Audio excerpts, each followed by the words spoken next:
The air in the grand ballroom of the Astoria glittered. It was a physical, tangible thing, thick with the scent of hothouse lilies, expensive perfume, and the subtle, cloying sweetness of aged champagne. Light from a dozen baccarat crystal chandeliers, each the size of a small carriage, fractured into a million tiny rainbows, dancing across the diamond-choked necks and jewel-studded wrists of Manhattan's elite. They moved like a murmuration of exquisitely dressed birds. Their laughter, a symphony of practiced charm. Their conversations, a low hum of power, brokering disguised as pleasantry. This was the annual Hearts of Gold charity gala, an event where billionaires celebrated their own generosity by spending more on a single night than most families in the city earned in a year. It was a grand performance of philanthropy, and the price of admission was a conscience cleared by a tax-deductible donation. Kneeling on the cool, unforgiving marble floor, Diana Johnson was an invisible cog in this magnificent machine. The rich, crimson stain of a spilled Bordeaux bled into the pristine white stone like a wound. Her movements were practiced, efficient, born of years spent cleaning up the messes of others. She worked with a focused grace, her mind a quiet fortress against the cacophony around her. At 26, life had been a relentless instructor, teaching her the nuanced language of power and privilege, and right now, it was speaking to her, in a tone she knew all too well.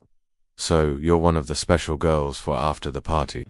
The question, slurred with arrogance and cheap innuendo, slithered into her space. Diana looked up, her movements slow, deliberate. Her gaze traveled from a pair of gleaming, hand-stitched Italian leather shoes, up the perfectly tailored legs of a tuxedo that likely cost more than her car, to the smug, handsome face of William Hartford. William Hartford. The name was a brand in itself. CEO of Hartford Industries, heir to a dynastic $400 million fortune, and a man who wore his entitlement like the absurdly expensive Patek Philippe watch encircling his wrist.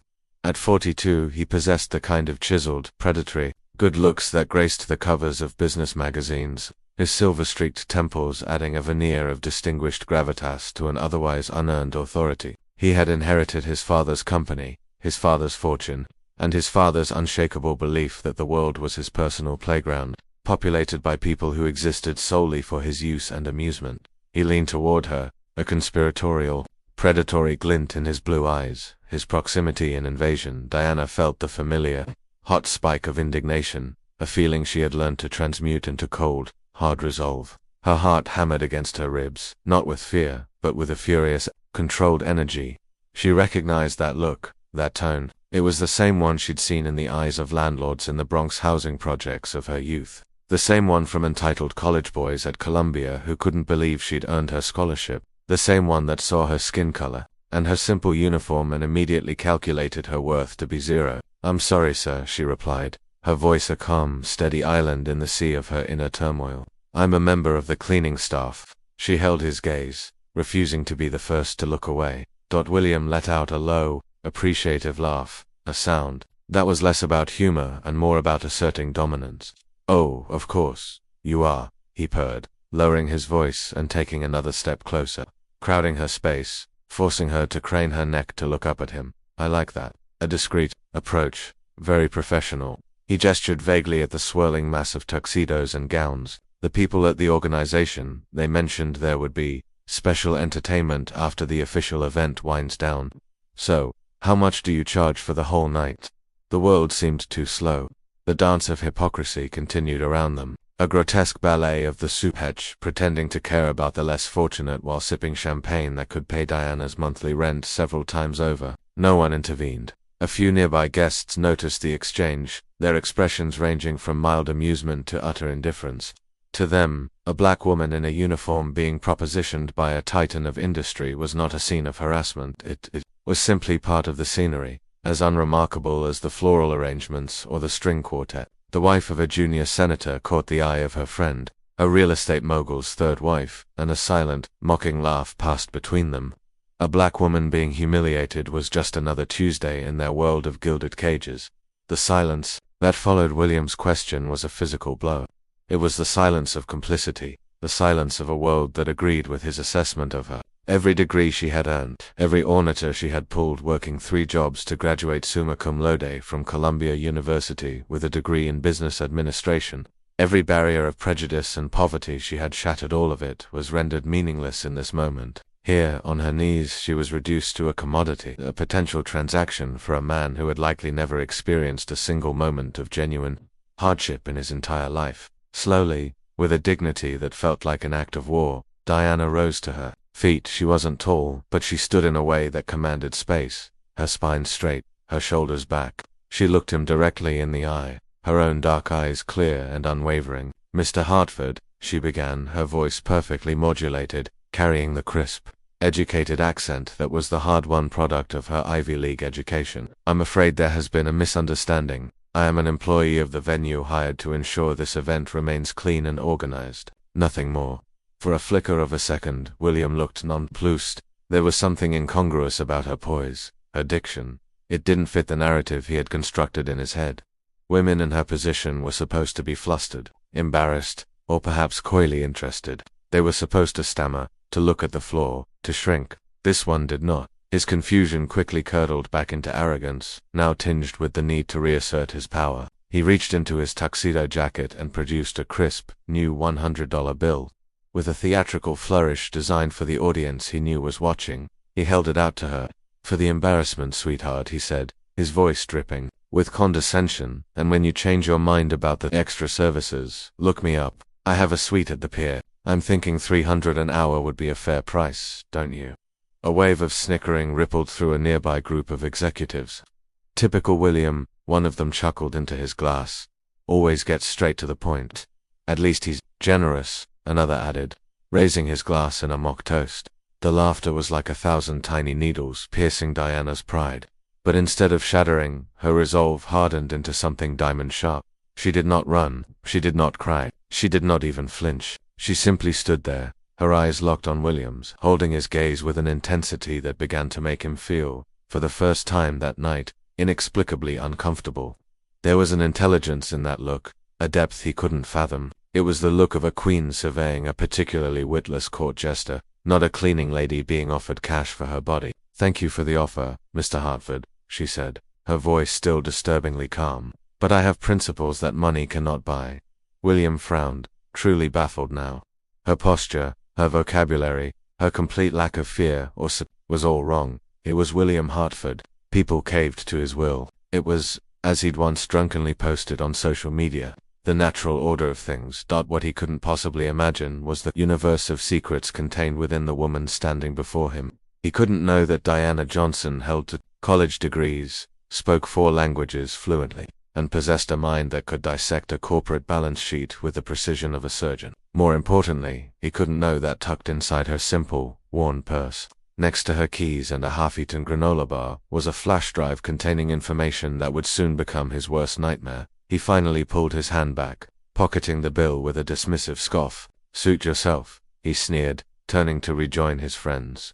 As he walked away, he threw a final jest over his shoulder about helping the community in creative ways, eliciting another round of sycophantic laughter. Diana stood motionless for a long moment, the ghost of his insulting offer hanging in the air, but her eyes showed no trace of defeat. They shone with the cold, bright fire of determination, a fire forged in the crucible of 1,000 slights, 1,000 moments of being underestimated. It was the fire of a survivor who had learned not only to endure the storm but to harness its power there. In the center of that gilded hall, surrounded by people who saw her as less than human, Diana Johnson maintained her composure. She was a sentry guarding a secret weapon, biding her time. What none of them knew, what William Hartford in his monumental arrogance could never comprehend, was that every humiliating word, every cruel laugh, every condescending glance was being meticulously catalogued and filed away in the brilliant mind of a woman who was about to turn her perceived vulnerability into the most devastating instrument of justice they had ever faced. She took a deep, steadying breath, bent down, and with methodical precision, finished wiping the last crimson streaks of wine from the marble floor. The surface was now spotless, perfect, reflecting the hollow glamour of the room, but a new, indelible stain had been left that night, a stain on William Hartford's future, and only Diana knew how to bring it to light. The journey from the glittering heart of Manhattan to her modest apartment in the Bronx was a journey between worlds. The subway car, rattling and screeching through the dark tunnels beneath the city, was a brutal metal beast, stripping away the fantasy of the gala. Here, the air was thick not with perfume, but with the scent of damp wool, fried food, and human weariness. The baccarat crystals were replaced by flickering fluorescent lights that cast a harsh, unforgiving glare on the faces of her fellow passengers, nurses ending double shifts, construction workers dusted with the day's labor, students hunched over textbooks. This was her world. Not the marble floors of the Astoria, but the grit and grind of a city that never slept because it couldn't afford to. Diana leaned her head against the cool glass of the window, the reflection showing a woman in a plain uniform,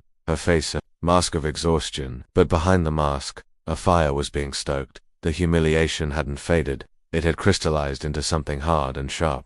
William Hartford's face, his sneering words, the easy laughter of his friends, it all replayed in her mind, not as a memory of shame, but as a declaration of war. That incident dredged up a ghost she had long tried to keep buried. She was 16 again, standing in the hallway of a Scarsdale mansion, a silent witness. Her mother, a woman with a spirit as bright and warm as a summer day, was being backed into a corner by her employer, a man whose smile never reached his eyes. He was talking about extra work, his hand resting on her arm, his voice a low, suggestive poison. Her mother had refused her dignity, her only shield. 2 days later, she was fired, accused of stealing a silver locket that miraculously reappeared after she was gone. They lost the apartment tied to the job. They lost everything. Diana had watched her mother's bright spirit dim, smothered by the weight of injustice and helplessness. On a cold night in a homeless shelter, 16-year-old Diana had made a vow, a silent, ferocious promise to the universe: never again. She would never be helpless. She would never allow a man like that to reduce her or anyone she cared about to an object. She would build an arsenal of knowledge, of skill, of power, so that one day she could fight back, and she had. Her apartment was small but immaculate, a sanctuary of order carved out of the city's chaos. One entire wall of her living room, which doubled as her bedroom and office, was covered in meticulously organized bookshelves. But these were not novels. They were tomes on corporate law, forensic accounting, data analysis, and ethical hacking. This was the headquarters of DJ Consulting, a one-woman corporate auditing firm so discreet that most of its clients didn't even know her real name. During the day, she was Diana Johnson, a ghost in the machine, cleaning offices, serving drinks, blending into the background. In these roles she was invisible, and in that invisibility lay her greatest strength. Powerful executives, hedge fund managers, and corporate lawyers spoke freely in front of the cleaning lady, the waitress, the temp. They never imagined the woman emptying their trash cans had an IQ of 160 and could understand the complex, often illicit financial schemes they discussed with such casual impunity. At night, she became DJ, a phantom who sifted through the digital breadcrumbs they left behind, uncovering financial fraud, labor violations, and patterns of harassment that seasoned lawyers and private investigators had missed. Her clients, spurned business partners or internal whistleblowers, paid her handsomely for the neatly packaged, irrefutable evidence she delivered. For 3 days after the gala, Diana worked, channeling her fury into the methodical construction of a fortress. She compiled every detail of the encounter with William, writing it down with the dispassionate clarity of an incident report. But she held back from acting. Vengeance was a dish best served cold, and she was a master chef. Meanwhile, William Hartford was dining out on the story at the exclusive Olympus Club, a wood-paneled bastion of old money and new arrogance.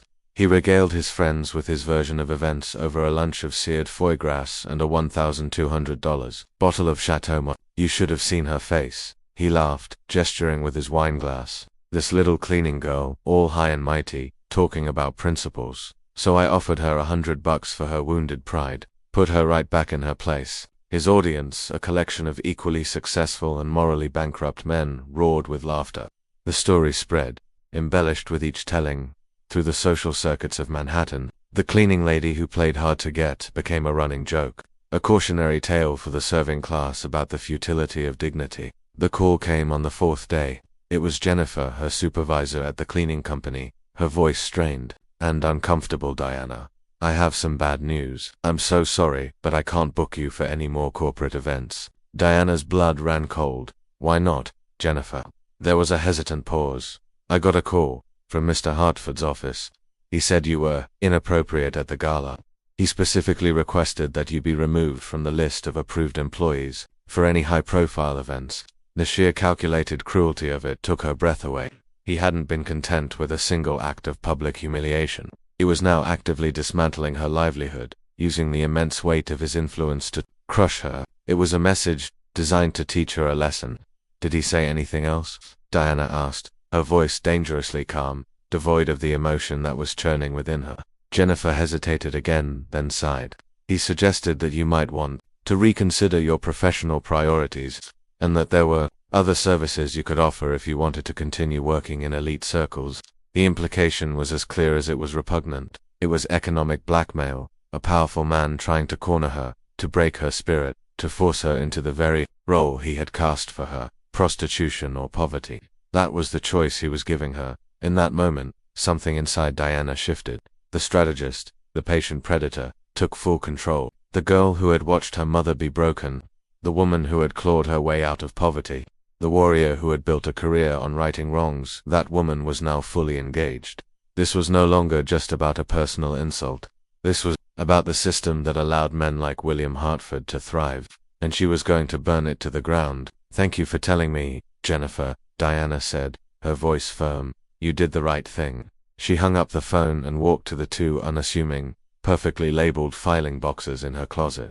They contained the ghosts of her past victories. Corrupt executives exposed, tax evasion schemes unraveled, sexual harassment claims substantiated. Each file was a testament to the power of a woman who was constantly underestimated. But this case would be different. This was personal. She opened her laptop. The soft glow of the screen illuminated her face, her expression now one of intense, chilling focus. The hunt had begun. Her fingers flew across the keyboard, a blur of motion. William Hartford, Hartford Industries, SEC filings, litigation history, board of directors, political donations. For hours, she dove into the digital ocean of public records, her mind a high-speed processor, connecting disparate pieces of information. At first it was the usual corporate muck, a few settled lawsuits, some aggressive tax avoidance strategies. But then, she found it, a small thread, a series of government contracts awarded to a subsidiary of Hartford Industries that seemed inflated, a pattern of land purchases through shell corporations in areas just before they were announced for redevelopment, and most intriguingly, a recurring name on the board of several of those shell companies, a name that was also linked to a federal judge who had dismissed a major discrimination lawsuit against Hartford Industries a decade earlier. It was a start, a very interesting start. While William Hartford slept soundly in his penthouse apartment, convinced he had crushed the insolent cleaning lady, Diana Johnson was meticulously weaving the strands of the web that would ensnare him. Over the next 2 weeks, William's campaign of petty tyranny continued. Rumors, subtle and poisonous, trickled through the city's service industry. Diana found herself turned down for 2 other jobs with no explanation. He was making an example of her. His arrogance, however, was becoming his own undoing. He started posting on social media thinly veiled comments about maintaining quality standards and the natural order of things. Each post was a digital nail in his own coffin, and Diana was the carpenter. She knew she needed more. Public records were one thing, but she needed to get inside his world. Using a different name and a resume she kept for just such occasions, she signed up with a high-end catering agency. Her new identity was Chloe, a struggling actress. It was the perfect cover. Within a week, she was back inside the gilded cage, this time wearing a crisp white shirt and black waistcoat, balancing a tray of champagne flutes. It was at a fundraiser at the plaza that she hit the jackpot. She was serving a group that included Patricia Westfield, a woman whose face was a testament to the marvels of cosmetic surgery, and Margaret Harrison, whose pearls were rumored to be a gift from a Saudi prince. "I hear that dreadful cleaning girl is trying to sue William," Patricia commented, her voice a reedy whisper. "How utterly pathetic. She's clearly just after a payday." "It's typical," replied Margaret, adjusting her pearls. "These people are always looking for a handout, trying to take advantage of successful men. Thank goodness William has the resources to defend himself from such opportunism." Diana's hand didn't so much as tremble as she refilled their glasses. "More champagne, ladies?" she asked, her voice sweet, her smile vacant. She filed away. Their names, their words, their blatant hypocrisy. Every insult was a piece of ammunition. That it was at that same event that she saw him, Marcus Thompson. He was a lion in the legal world, a 45-year-old black man who had built a legendary career suing corporate giants for discrimination and winning. He stood alone, observing the room with a lawyer's critical eye, looking as out of place in this sea of inherited wealth as she felt. This was her moment. Waiting for a lull in the crowd, she approached him, her tray held steady. "Excuse me," she said, her voice low and urgent. "I need to talk to you. It's important." Marcus looked at her, his gaze sharp and assessing. He saw the waitress uniform, but he also saw the fierce intelligence in her eyes, the steel in her posture. This was not a struggling actress. "I'm listening," he said. "Not here," she whispered, discreetly slipping a business card, her real business card, into his hand as she reached for an empty glass on a nearby table. "Call this number tomorrow. It's about William Hartford, and a pattern of behavior that goes far beyond one woman." That night, feeling emboldened by the adulation of his peers, William did something that would seal his fate. He posted a photo of himself at the event, glass in hand, with the caption, "Excellent charity dinner tonight. Love how our city manages to keep certain people in their proper place. The natural order of things always prevails." The post garnered hundreds of likes and fawning comments from his elite circle. For Diana, it was the confession she'd been waiting for.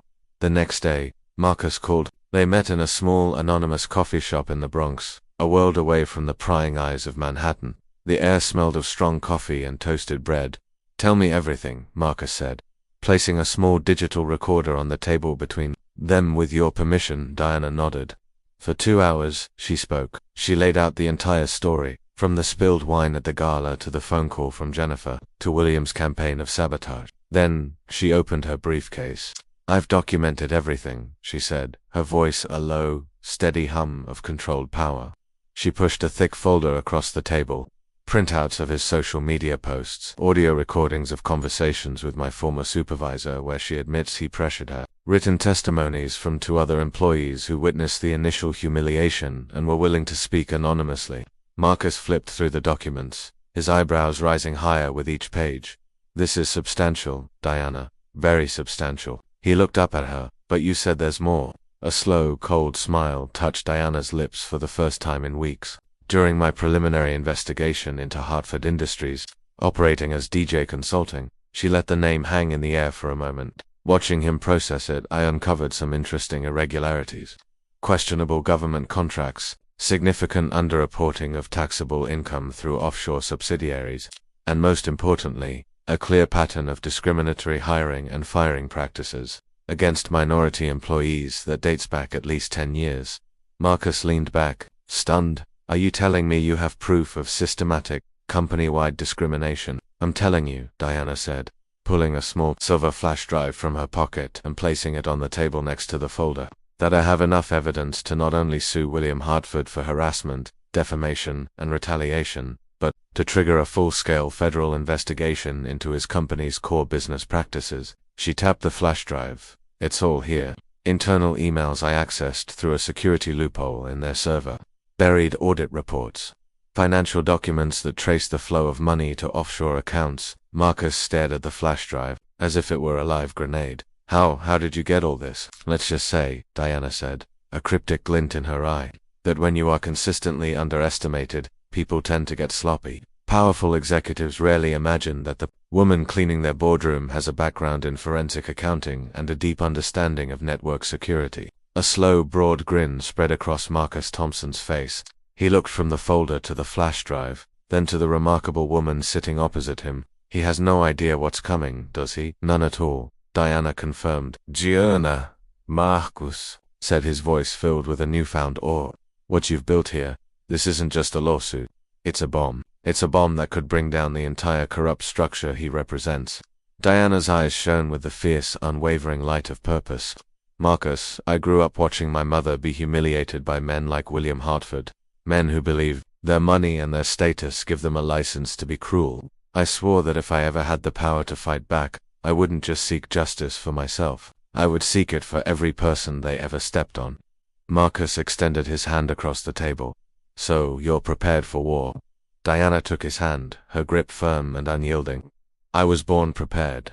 The first tremor of the earthquake hit William Hartford on a bright, sunny Monday morning. He was in his corner office on the 50th floor, a glass-walled cage overlooking Central Park, when his assistant, Jessica, entered without knocking, her face pale. "Mr. Hartford, there are reporters in the lobby, from CBS Investigative. They say they want to comment on a story that's breaking tonight." William frowned, annoyed at the interruption. "About what?" Something about discriminatory practices at Hartford Industries, she stammered. And a federal lawsuit that was filed yesterday. William's blood turned to ice. What federal lawsuit? Before Jessica could answer, the private line on his desk buzzed with a frantic, piercing shriek. It was his personal attorney, Richard Kellerman, and his voice was raw with a sound William had never heard before. Pure panic. William, we have a 5-alarm fire. The Equal Employment Opportunity Commission has just opened a formal investigation against the company. They have documents, recordings, evidence, going back 10 years. And there's more. There are parallel allegations of sexual harassment and retaliation. What the hell are you talking about, Richard? Against whom? There was a beat of silence. A woman named Diana Johnson. The name hit him like a physical blow. The cleaning lady. It was impossible. And William Richard's voice dropped to a near whisper. She's not a cleaning lady. We just ran a background check. She's a corporate audit consultant. Graduated top of her class from Columbia. You didn't just mess with the wrong person. William, you messed with a goddamn ghost who knows where all the bodies are buried. William felt the floor drop out from under him. As he stood there, speechless, his phone buzzed with a notification, a link to Twitter. With a trembling hand, he clicked it. His worst nightmare materialized in a blaze of blue and white. The hashtag Hartford Exposed was the #1 trending topic in the world. There were screenshots of his arrogant posts. There were audio clips, anonymously sourced, of him bragging about getting Diana fired. There were videos of former employees, their faces silhouetted, telling stories of years of racial bias and sexual harassment at his company. But the video that stopped his heart, the one that had already amassed 2 million views in under an hour, was from the gala. A guest, it seemed, had discreetly filmed the entire exchange on their phone. There he was, in crystal clear audio and video, offering money for sex, making his degrading comments about keeping certain people in their place. His phone rang again. It was Marcus Thompson's office, patching him through. Mr. Thompson, William blurted, desperate, we need to talk. I can explain. It was all a misunderstanding. Marcus's voice was like a chip of ice. My client, Ms. Johnson, has no interest in negotiating with you, Mr. Hartford, this afternoon. We will be filing a $50 million civil suit for emotional distress, defamation, and targeted professional retaliation. And believe me, that is just the beginning. 50 million, that's ridiculous. Ridiculous, Marcus shot back, his voice rising with righteous fury. Is using your power to try and force a woman into prostitution through economic blackmail. Ridiculous as bragging on social media about your bigotry. Ridiculous as underestimating a person who has more integrity and intelligence in her little finger than you have in your entire privileged body. As William stood paralyzed, the television in his office, tuned to CNN, flickered to life with a special report. And there she was, Diana Johnson. She wasn't in a cleaning uniform. She was dressed in a sharp, elegant business suit, sitting opposite Anderson Cooper. She was poised, eloquent, and devastatingly intelligent. Mr. Cooper, she said, looking directly into the camera, I grew up watching good, hard-working people like my mother be humiliated by men like William Hartford, men who believe that their money buys them the right to treat other human beings like objects. I have built my career helping to expose this kind of systemic corruption because I believe that no one, no matter how rich or powerful, is above justice. And what would you say to Mr. Hartford now? Anderson asked. Diana's eyes, full of a strength that transcended personal vengeance, seemed to bore through the screen. I would say that every person he ever humiliated, every employee he discriminated against, every woman he objectified, now has a voice, and that voice will no longer be silenced. William's world disintegrated in real time. His phone was a ceaseless torrent of calls and texts. Investors were pulling out. Business partners were severing ties. His high society friends were suddenly unavailable. On another channel, Patricia Westfield was being interviewed, publicly distancing herself. I always knew there was something deeply wrong with William, she said, her face a mask of faux sincerity. We in society simply do not tolerate that kind of behavior. The hypocrisy was so profound it was almost artistic. The final, fatal blow came an hour later. On a website set up by Marcus's firm, a single document was published. It was an internal Hartford Industries memo from 2015, instructing department heads to find creative and non-litigable reasons to terminate minority employees who did not fit the established company culture. The evidence was irrefutable. The memo was signed by William Hartford himself. It was checkmate. 6 months later, Diana Johnson stood looking out the panoramic window of her new office in downtown Manhattan. Below, the city buzzed with energy, a city she was helping to reshape. DJ Consulting and Associates was now the most sought-after corporate auditing firm in New York. Companies terrified of having a Hartford problem now paid her top dollar to clean their houses from the inside out. The lawsuit had settled for an amount that made headlines, but the real victory was the Hartford Act, a landmark piece of federal legislation she had helped champion, which dramatically strengthened protections for employees reporting discrimination and retaliation. William Hartford had lost everything. The company was sold off in pieces to pay the fines and settlements. His fortune was gone. He now lived in a small apartment in Queens, his name a permanent stain. The irony was not lost on Diana that the man who spoke of the natural order was now taking orders as a freelance consultant for a small business, a job he only got after the employees, mostly women and people of color, voted to give him a second chance, a grace he himself had never shown anyone. The most touching transformation had come from Jennifer, the supervisor who had fired her. She had shown up at Diana's office one day, tears in her eyes, with an apology and a story. Seeing Diana's courage had inspired her to report other instances of harassment at the cleaning company, leading to a complete overhaul of its management. Diana had hired her on the spot as her new office manager. The journey came full circle when she was invited to be the keynote speaker at the Columbia Business School graduation. She stood on the same stage she had once mopped late at night. Learned a simple lesson, she told the sea of bright, ambitious faces. Underestimating someone based on their appearance, their background, or their current station in life is the single most expensive mistake you can make in business and in life. The person you dismiss today may very well be the one who determines your fate tomorrow. In the front row, a young black woman raised her hand, her eyes shining with admiration. "Ms. Johnson, how did you maintain your dignity through all that humiliation?" Diana smiled, a genuine, radiant smile that held the memory of every struggle and every triumph. "Because I understood something fundamental. Humiliation only has power if you accept the definition of yourself that others are trying to impose on you. I always knew who I was." His words couldn't change that. They only revealed who he was. Later that night, in her elegant apartment, Diana reflected on the whirlwind of the past year. The best revenge, she had discovered, wasn't destroying William Hartford. It was building a legacy of her own, a legacy of justice and integrity that his money could never buy and his cruelty could never touch. It was proving, once and for all, that a black woman from the Bronx could rewrite the rules of Wall Street. William Hartford had tried to put her in her place, but what he failed to understand was that her place had always been at the top. His arrogance had merely been the fuel that accelerated her ascent.